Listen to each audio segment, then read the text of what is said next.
Me acompaña entonces en esta oportunidad, en este repaso de la lección número 6, ¿cierto? Bajo el título El manto de Elías y Eliseo, alguien también conocido que ha participado en otros repasos de la lección, Juan José D'Angelo, comúnmente nosotros decimos José o D'Angelo, hermano D'Angelo, profesor, está siendo docente en este momento, has participado también, tenés una carrera en cuanto dentro del ejército. Y entonces, ¿qué otra cosa podemos decir de vos? Y bueno, no quiero abundar En detalles. pero no soy del ejército, soy retirado de la prefectura naval. Prefectura. Para mí es todo lo mismo, pero no tiene nada que ver. Tengo una licenciatura en Administración de Empresas Navieras.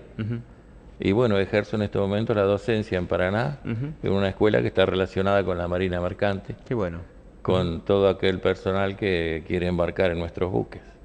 O sea que estoy constantemente en la docencia. En la docencia. Y bueno, y ahora de vuelta. De vuelta. En la docencia juntos para repasar un poquitito, ¿no?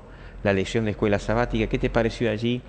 La simbología, ¿cierto? De eso, el manto de Elías. Creo que todos nos acordamos o podemos tener esa ilustración de un Elías que se eleva, un Eliseo que lo mira desde abajo y allí, ¿cierto? Se extiende la mano de Elías y él toma el manto Eliseo.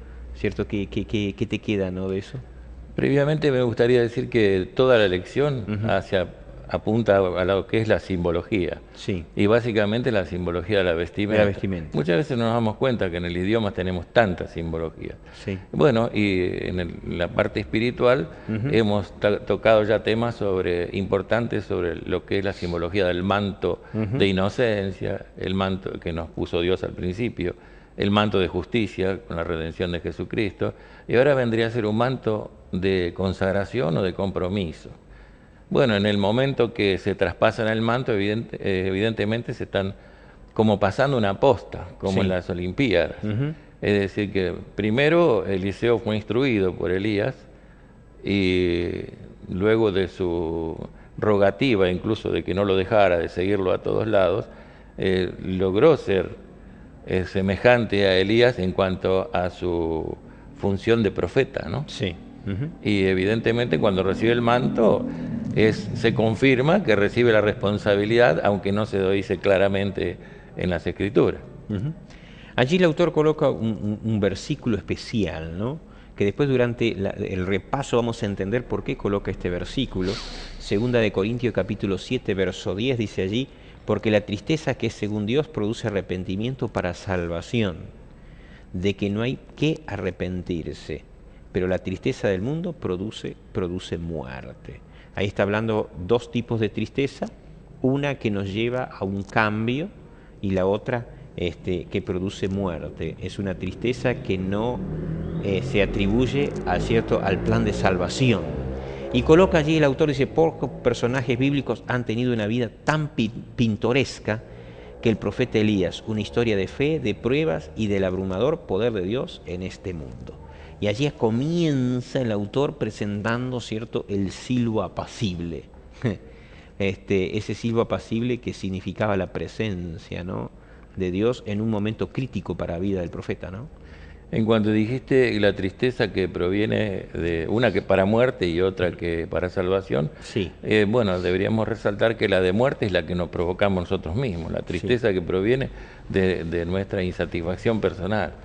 Y la otra es la tristeza de, al compararnos con Cristo, a veces ver ciertas diferencias, ¿no?, que las tenemos. Y bueno, esa es impulsora, porque nos impulsa a elegir, a seguir al modelo que es Jesucristo, ¿no? Exacto. Entonces, cuando hablamos del silbo apacible, ahora que entramos en este tema, vemos que a Dios no tenemos que buscarlo en las cosas rimbombantes y extraordinarias, a veces hacía mucho que no escuchaba esa expresión, rimbombantes. Espectacular. Bueno, soy bastante veterano. No, está bien.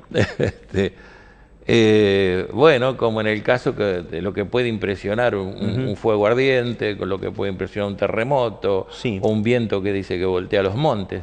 Pero evidentemente son fuerzas del poder de Dios, pero no era lo que convenció a Elías de la presencia de Dios, sino que la presencia de Dios estuvo en la quietud, en el Para parafrasear a una película muy conocida, Los sonidos del silencio. Bueno, la película es Los gritos del silencio, pero digamos que estos serían sonidos más apacibles, que es el sentir que Dios nos habla a nuestra mente. Eso no confundirlo con que a veces tenemos que andar buscando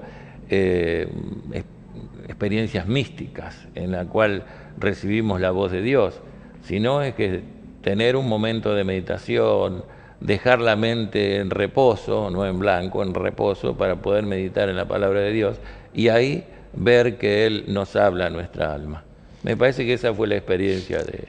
Bueno, aquí presenta allí, si ustedes me acompañan, en Primera de Reyes, capítulo 19, justamente Elías huye a Horeb porque allí por miedo y frente a toda la problemática, no solamente de persecución, sino una problemática de que venía una sequía, y entonces aparece, cierto, allí un contexto, ¿no?, de un Elías que se siente solo, un Elías que se siente allí que él está peleando, digamos, a favor de la verdad, pero que se siente solo, no apoyado, indefenso, y entonces aparece esa tristeza, ¿cierto?, de pensar que Dios está lejos.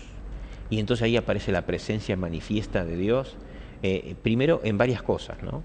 Como lo mencionamos allí, verso, si ustedes me acompañan, Primera de Reyes capítulo 19, verso 11, Él le dijo, sal fuera. Quizás el verso 10 conviene también mencionar, dice, Él respondió, he sentido un vivo celo por Jehová Dios de los ejércitos, porque los hijos de Israel han dejado tu pacto, han derribado tus altares y han matado a espada a tus profetas, y solo yo he quedado y me buscan para quitarme la vida. Él se siente que es único, que es solo él, para todo ese conflicto y todo sería esa controversia, ¿cierto?, esa oposición que él tiene. Entonces se presenta y dice, él le dijo, sal fuera y ponte en el monte delante de Jehová. Y aquí Jehová que pasaba, y un gran y poderoso viento que rompía los montes y quebraba las peñas de delante de Jehová. Pero dice Jehová, ¿qué pasa? No estaba en el viento. Y entonces, y tras el viento, un terremoto, tras el terremoto dice un fuego, pero Jehová dice no estaba ¿qué? En el fuego. Quiere decir que primero un viento, después un terremoto, después fuego, sin embargo Dios no estaba. Y entonces dice, y tras el fuego un silbo apacible y delicado.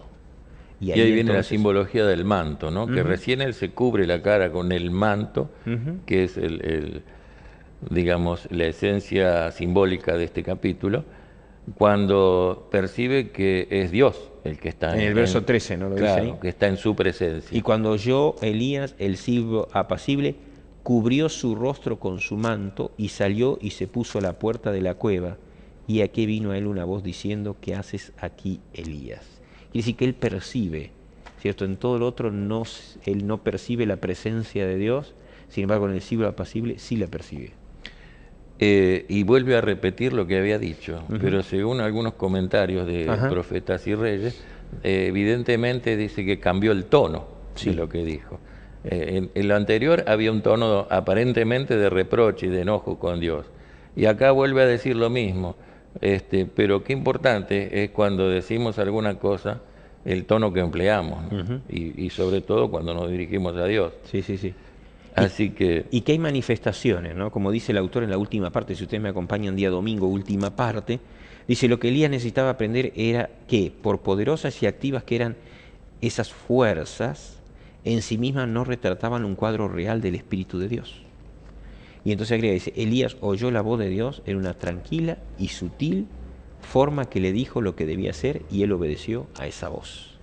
Yo digo, ¿cuántas cosas que de repente pasan en nuestro entorno, el hecho es, y no están, digamos, la presencia de Dios no está en ella, ¿no?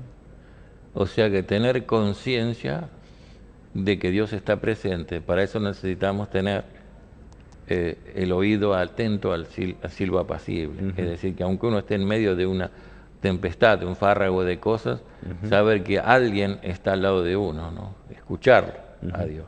La necesidad de estar siempre al unísono con Cristo para ser sensible a su palabra. Eso nos queda en esta introduccióncita de lo que sería el manto de Elías y Eliseo.